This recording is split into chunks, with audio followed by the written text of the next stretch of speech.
A kidnapping aimed at attracting international attention. Indonesia needs to recognise Papua's independence. Aotearoa New Zealand pilot Philip Merton's taken hostage by West Papuan separatists. The initial condition for his release was for Indonesia to recognise the region's independence and withdraw their troops.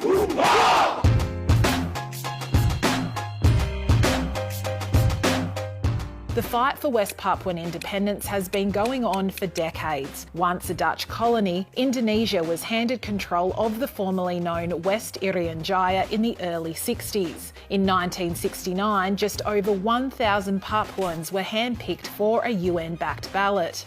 Amid widespread reports of beatings and intimidation, the ironically named Act of Free Choice presented two options: independence or Indonesia.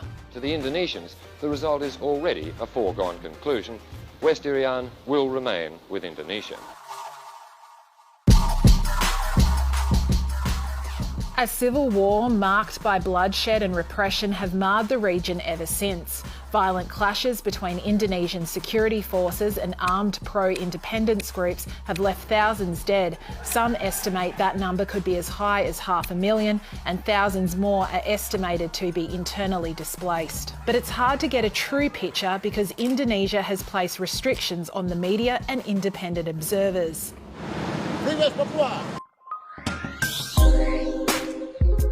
Now West Papua is hoping to become a full member of the Melanesian Spearhead Group, and a meeting with Fijian Prime Minister Sitiveni Rambuka seemed hopeful, but Melanesian leaders still respect Indonesia's sovereignty.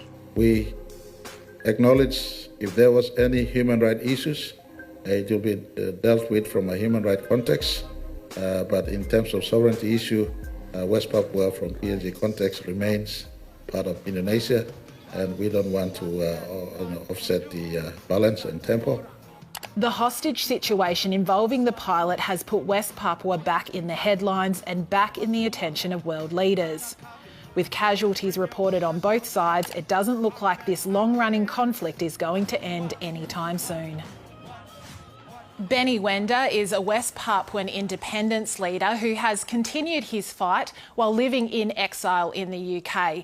He's the leader of the United Liberation Movement for West Papua, which is separate to the armed wing of the Free Papua movement. I spoke to Benny Wenda earlier.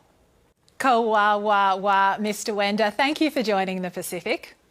Thank you. Thank you for having me. Thank you. Let's start with the hostage situation. What is your position? Yes, I clearly make two statements. First, sympathy with the family. Secondly, I demand the release of the pilots, and I also offer to support the New Zealand governments through the embassies. So that's what we are doing, and underground we're already talking with the network, our network, to release, peacefully release and safely release. So that's we're already working. Indonesian authorities have taken a militarised approach to rescue the pilot, with deaths and violence being reported on both sides. How is this approach impacting ordinary people? Fear is building up among the people. In Intan Jaya, Puncak Jaya, Mai Barat, and Oksibil, many people still hiding, last 5 years still hiding the fear. And more West Papua, more military are sending from 2018 up to now. I think this is clearly Indonesia want their violence, not our demand. Our demand is clear, pay peacefully. And Indonesia using this reason to deploy more military, and West Papua become a militarized zone. This is remind me of my childhood, 1977, Indonesia using its conduct the military operations, and almost 300,000 were killed. The kidnapping has put an international spotlight back on West Papua. However, given its nature, does it help or hinder your fight for independence? It's not because our desire to using this raise the awareness, but the people already know that the solidarity in the regions in New Zealand, Australia, across the Pacific are already sympathy and solidarity with. But this case, for me, is really sorry. and for the kidnapping. We are not enemy with the missionary. We are not enemy with the pilot. But Indonesia are using this as human shields. So that's why Indonesia needs to stop and allow a humanitarian group to in the country. That's what our demand now.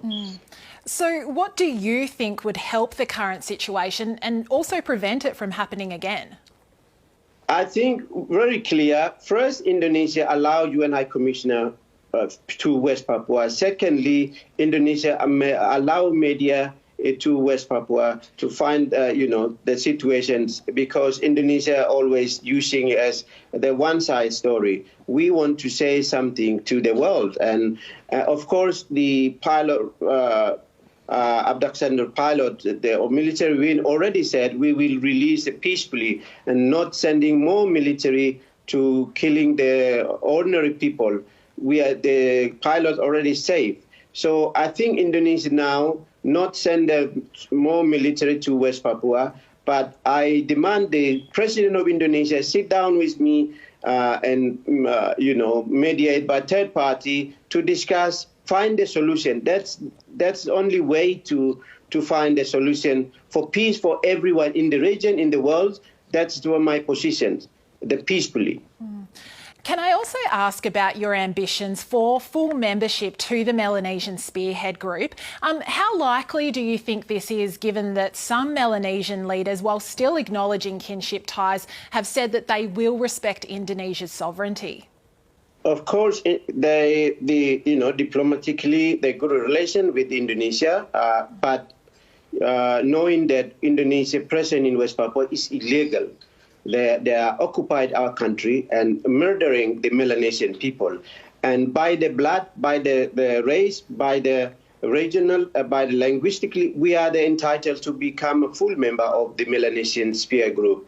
And Indonesia using the diplomacy and money and this power to show bullying in the Melanesian Pacific. So that's why the Melanesian leader now they make own mind to give us, full membership so that we can engage with Indonesia in the peacefully manner. Just like FLNKS and friends can sit down and talk, and the Bougainville and the Papua New Guinea government sit down and talk, find the solutions, and something agree to find a solution to the end of the day's referendum. That's what they did. So I hope now Indonesia opened her heart to see what's happening in West Papua, and so that one day we can sit down at the Melanesia table to find a solution together. That's the one thing that I demand the Melanesian leaders. Now, finally, given the different approaches to independence being taken, do you think that West Papua would come together under one leader if independence was achieved? Absolutely. We are fighting only one flag, is West Papua flag, Morning Star flag. And we know that after independence, we will democratic country in the Pacific, because we have a lot of experience and we will unite. That is why it's important that Australia and New Zealand play important role, because we know that they are regional power. And they know inside out situations in West Papua and anybody else.